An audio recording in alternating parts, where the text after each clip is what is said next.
Aşgabat.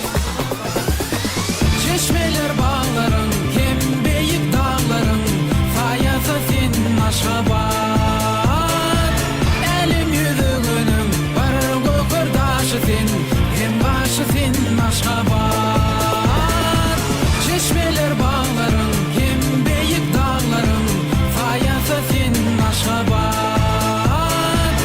Elim yüzüğünüm, var gökürdaşı sen, hem başı sen Aşgabat. Asırlardan asra geçip, bakıp olsun senin yolun.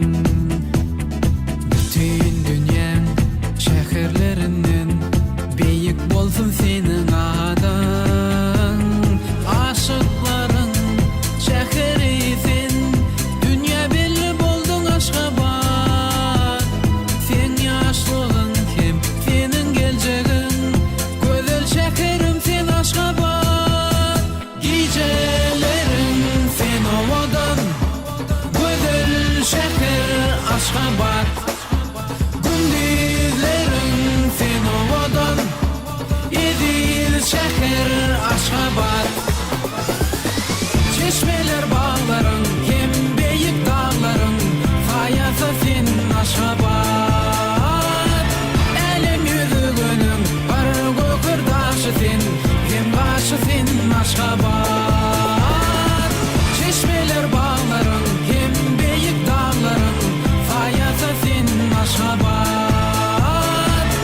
Elim yüzüğünüm, var gökürdaşı sen, hem başı sen Aşgabat.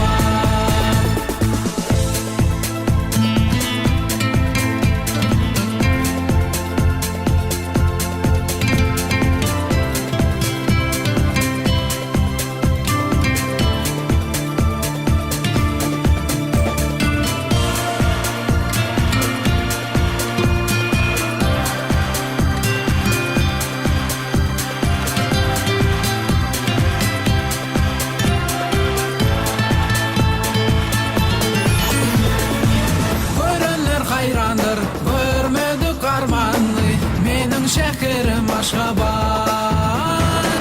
Parakıtlık, şatlık, hem avadançılık, paytahtım sen Aşgabat. Çeşmeler bağların, hem beyik dağların, fayası sen Aşgabat. Elim yüzüğünüm, var gökürdaşı sen,